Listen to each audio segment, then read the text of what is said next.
Maxwell House, America's favorite coffee, brings you a new series of programs featuring the domestic adventures of that lovable Mr. and Mrs. George and Gracie. With yours truly, Bill Goodwin, the Les Paul Trio, and the music of Meredith Wilson and his orchestra.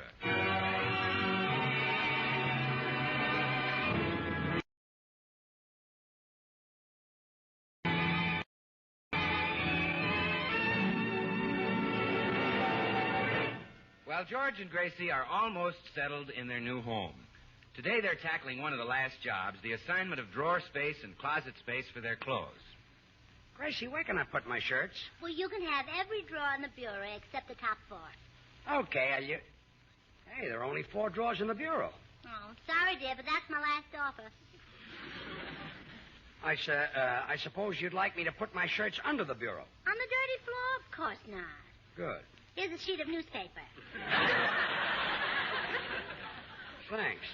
What'll I do with my underwear? Well, you can use the top shelf of the closet, dear.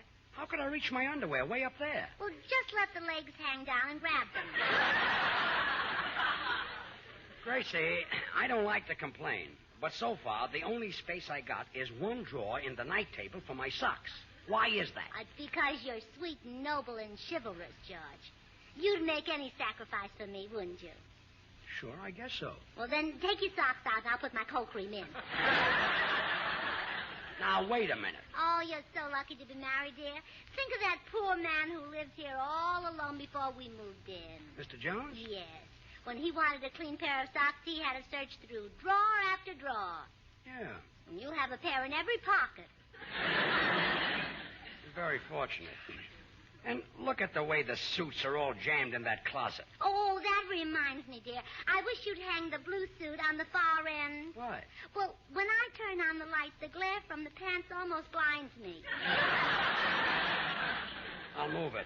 Hi, folks. Where are you? Oh, back in here in the bedroom, Bill. Come on back. Now, look, honey, my clothes are so wrinkled, I'm ashamed to wear them. Well, what's doing, kids? Well, we're putting away our clothes, and George is a little dissatisfied. What's the beef, little man? Little man. Well, Bill, for once in my life, I'd like to wear something that doesn't show wrinkles. But, George, you look so silly in a veil. Very amusing fellow. By the way, Bill, I'd like to have a little private talk with you. Gracie, would you leave me alone with the comedian? Oh, go right ahead and talk, dear. I won't listen. You won't, huh? Bill, what do you think Gracie would like for Christmas? A wristwatch. I thought so. Let's step in the next room, Bill. What's the big secret, George? Well, I'm going to throw a housewarming party tonight, and I want it to be a surprise for Gracie. Oh. And I'd like you to come and bring a date. How about that girl you had New Year's Eve? She was cute. Alice? Yeah. Oh, I can't, George. You see, to be fair, I keep my girls in alphabetical order and work my way down the list, one each night. I dated Alice almost a year ago. I'm past her. Oh. I'll bring Annabelle.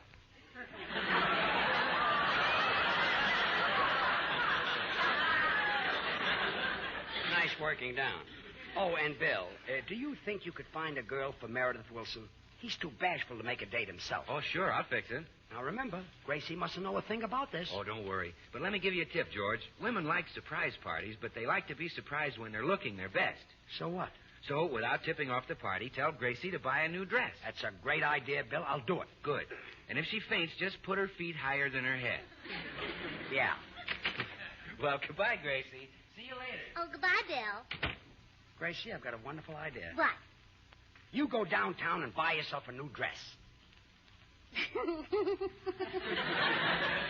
What's so funny? It sounded just like you said, go downtown and buy yourself a new dress.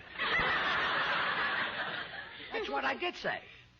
You got a fever, dear? No. In fact, get a whole new outfit. Dress, shoes, hat, everything. George Burns, what have you been up to? Huh? You must have an awfully guilty conscience telling me to go out and buy a dress and hat and shoes. But, honey, just because I tell you to go out and spend $20 or $25? That doesn't mean I've done anything. It doesn't, huh? What were you and Bill talking about that you didn't want me to hear?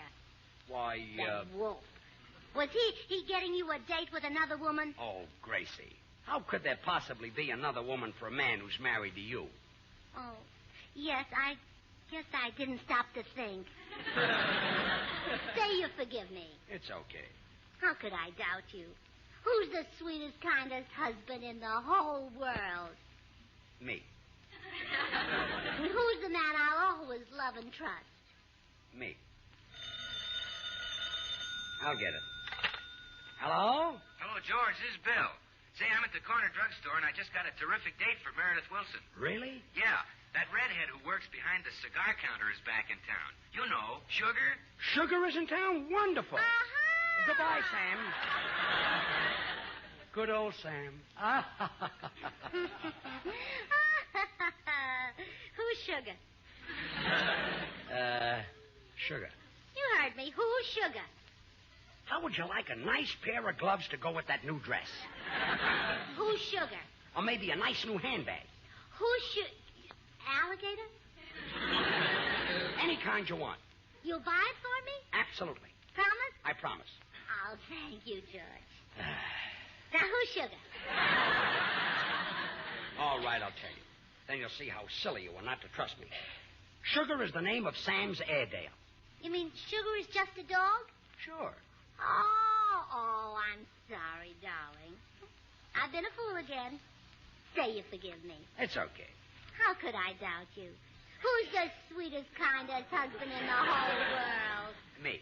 Who's the man I'll always love and trust? Me. And who's Sugar?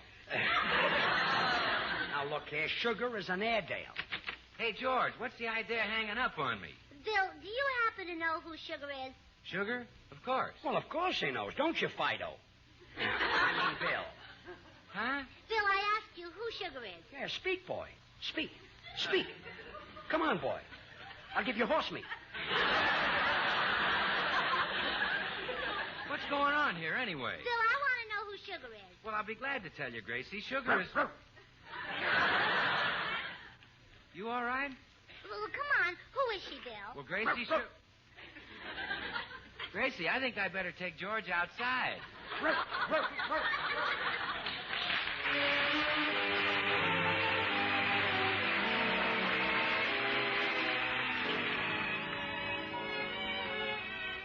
Meredith Wilson and his beautiful chiffon arrangement of Sweet and Low.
Listen, George, we can tell Gracie who Sugar is without giving away the surprise housewarming. Yeah, I guess we can at that. Come on.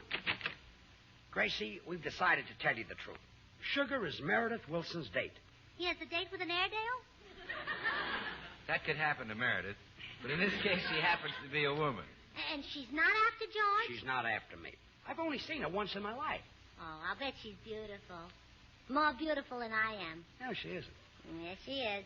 No, she isn't. I don't know. She's awfully pretty. You stay out of this. Well, anyway, Gracie, now you know the truth. Sugar is Meredith Wilson's girl. That's right. Come in. Hiya, folks. Well, Meredith, we were just talking about you. How's Sugar? How's Sugar? Sweet, I guess. Have you seen Sugar lately? About an hour ago in my coffee. In your coffee? Well, she's always getting into Meredith's coffee, Gracie. He uses Maxwell House, you know. And Maxwell House is America's #1 coffee choice. Well, let's run along, Meredith. Just a minute. Meredith, have you a girl named Sugar? Me? Well, let's run along, Meredith. Gosh, no. I don't have any girl at all, Mrs. Burns. Well, let's run along, Meredith. Wait a minute, I'll run with you. Oh, no. Not so fast. So, Sugar is Meredith's girlfriend, huh? Well, sure. Meredith, you remember meeting Sugar. I took you to her house and introduced you. You did? Well, certainly. And you two sat on the divan while I went out to the kitchen and made a pot of delicious, fragrant Maxwell House coffee. There you were, alone with that redhead. The lights were low. Oh, boy. Well, what happened? What happened, he says. What always happens when you use Maxwell House? You get the finest cup of coffee in the world. But the girl... Maxwell House has more flavor. More flavor in the blend because of the fine Latin American coffees selected and combined by Maxwell House master craftsmen. But the redhead... And more flavor in the cup because of Radiant Roast, which uniformly develops the richness, mellowness, and full-bodied flavor of every coffee bean. But what happened to Sugar and me sitting on the divan? Meredith, don't you remember? She grabbed you and threw her arms around you. Gosh, well, what happened then, Bill? Huh, Bill? Bill? What happened then, Bill, huh? You fought like a tiger. Mm-hmm. I say you fought like a tiger. I did? You said, get away from me. Gee, I'm such a jerk. No, you're not. You wanted your hands free so you could drink that Maxwell House coffee. You knew that Maxwell House is always appetizing, rich, full-bodied, mellow coffee at its full-flavored best. I did? Good to the last drop. Oh, now look, boys, this little farce has gone far enough. I know who Sugar is. She's a vampire, and she's after my husband. Oh, Gracie. And you're just trying to protect him, Bill Goodwin. No, honest, Gracie. Bill, you can't argue with her when she's like this. Come on, let's get out of here. You too, Meredith. Okay. Men. They're beasts. That's what they are. All of them. Wish there was something else the girl could marry. And believe me, what the women of this country need is a third sex.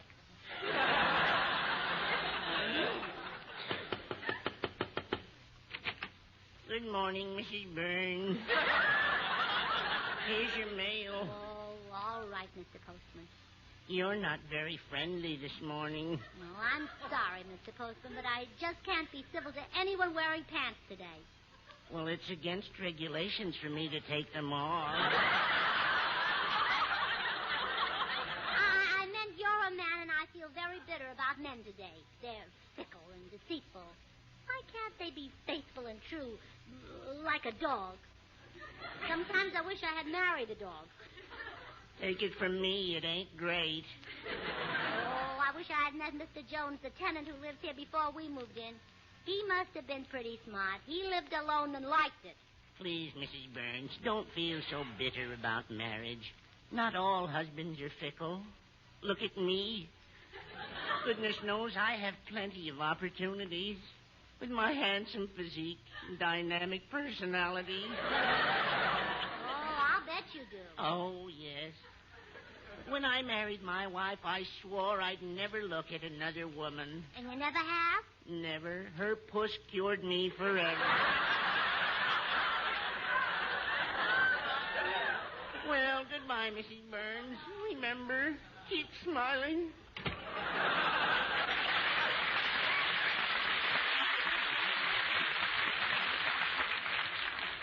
Till the end of time, long as stars are in the blue. Mr. Postman. Why, Mr. Jones, we were just talking about you. Why are you hiding here in the bushes? I'm waiting to see you. Listen, you gotta help me. My ex-wife's in town, and she's after me. So what? So if an old battle axe asks you about me, don't tell her I've moved. Tell her I still live here. Oh, but you don't, Mr. and Mrs. Burns? Yeah, I know, but I need time to get out of town. I owe her 15 years back alimony. $30,000. Wow. Oh, I've done everything. I've even changed my name. I've even...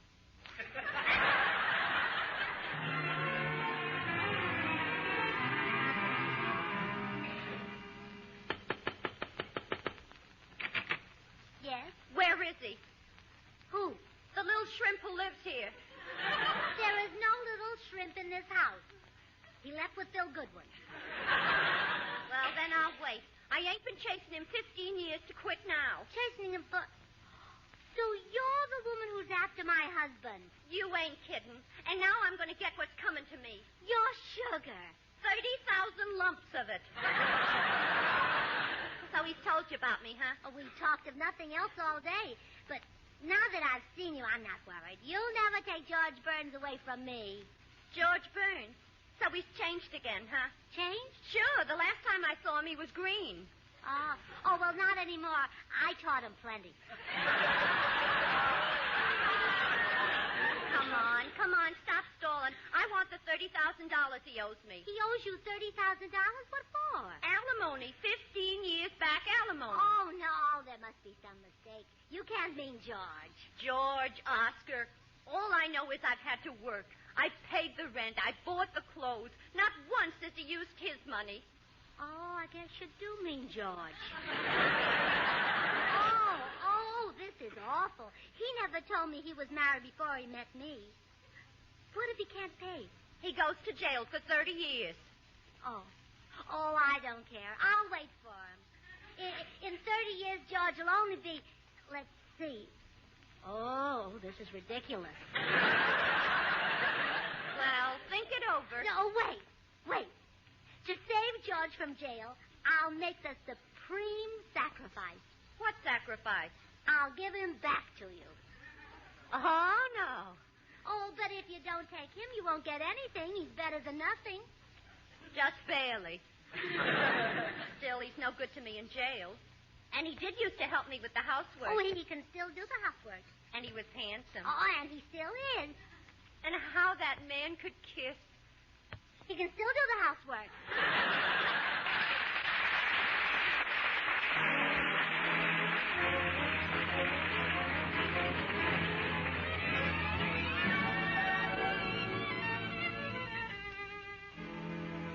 It's Les Paul and his trio in Dark Eyes.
understand I'm giving my husband back to you only to save him from jail.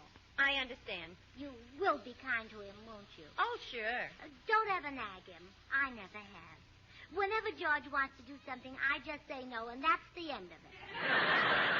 Oh, don't worry. I'll use the same system. But it's been so long since you knew him. There are a lot of little things I should tell you. For instance, when you see him in his underwear in the morning, don't laugh.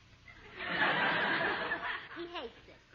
Well, I'll remember that. And don't forget, he's reached the brittle age now. When you sit on his lap, lower yourself very gently. I'll be as careful as I can.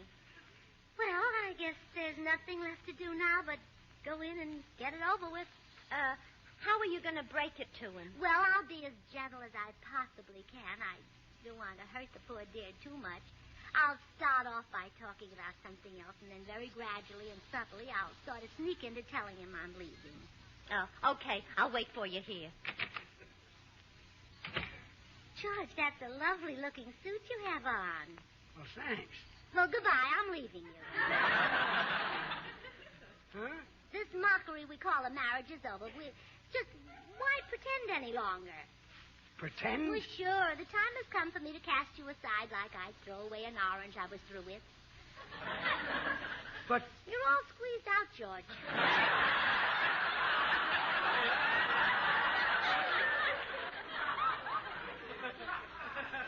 Gracie, I don't get this. I thought you loved me. Me? Loves you? Me? Loves you? Me? Stop it. Look, if you never loved me, why did you ever marry me in the first place? Money, George. Money, security, and a nice home. Oh. Now that you've finally got them all, I'm leaving you. Now, wait a minute, Gracie. If you're worried about sugar... Sugar?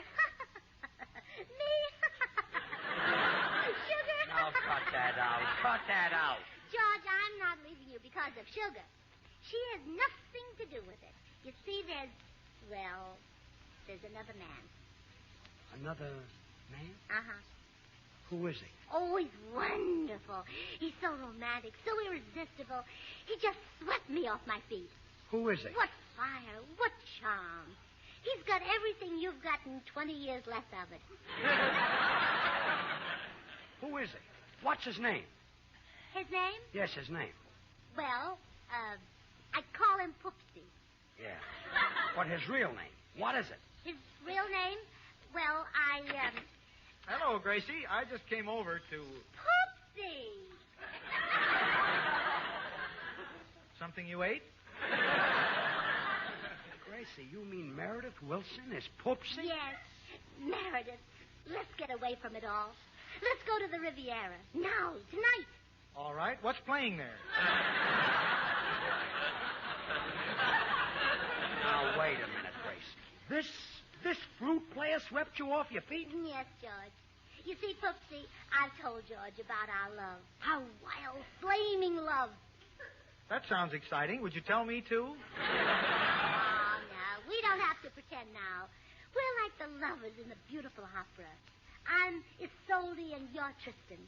I'm Carmen and you're Don Jose. I'm Madame and you're Butterfly. Gee, first it was sugar and now it's you. I must be a devil when I'm unconscious. Gracie, you're making this up. There's something behind it. Oh, no. It's just that our marriage won't work. I'm going to put you out of my mind. Forget you completely. Gracie, you can never forget me. We'll see. Well, goodbye, Harry. Harry? Oh, you see, I've forgotten you already. Oh. Come, Poopsie. Well, did you fix it? Can I have my husband again? Yes, he's yours. Oh, good. I can hardly wait to see my handsome Oscar. Oh, go to him before I weaken. Yes? Oscar, what have they done to you? Oscar? My name is George Burns. I'm not Oscar. No, now that I have a better look at you, I see you're not. What is all this? Your wife said I was your wife. My wife said... Gracie, come back here. It's no use, George. Poopsie and stop I... that. Did you sick this woman on me? I only wanted to keep you out of jail, dear. But this guy ain't Oscar. But aren't you, Sugar? No. You weren't married to my husband? No, he's about the only trouble I never had. is terrible. Oh, George, can you ever forgive me? Well, Oh, of course you can. Who's the sweetest, kindest husband in the whole world? me. And who's the man I'll always love and trust? Me. Okay, now who's Sugar?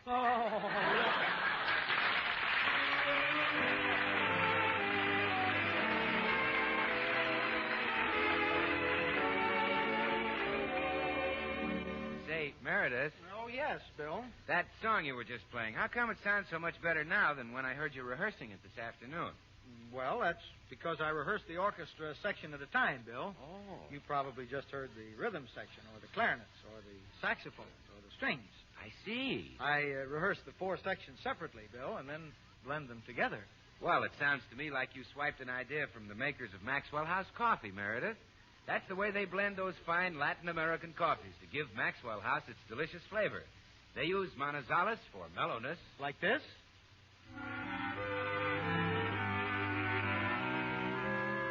Right. And use Medellins for richness. They use Bucaramangas for full body.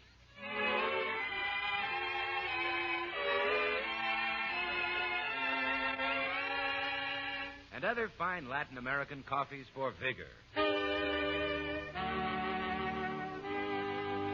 And when these choice coffees are skillfully blended together,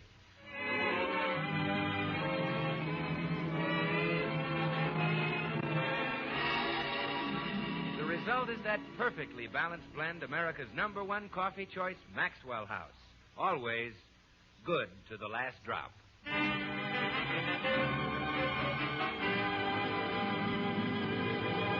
And now here are George and Gracie. Fine mess you got me into with that Oscar Green mix-up. Oh, I'm sorry, dear. Now, just forget it ever happened. It's not so easy. You were actually going to leave me, huh? Me? Leave you? Good night, folks.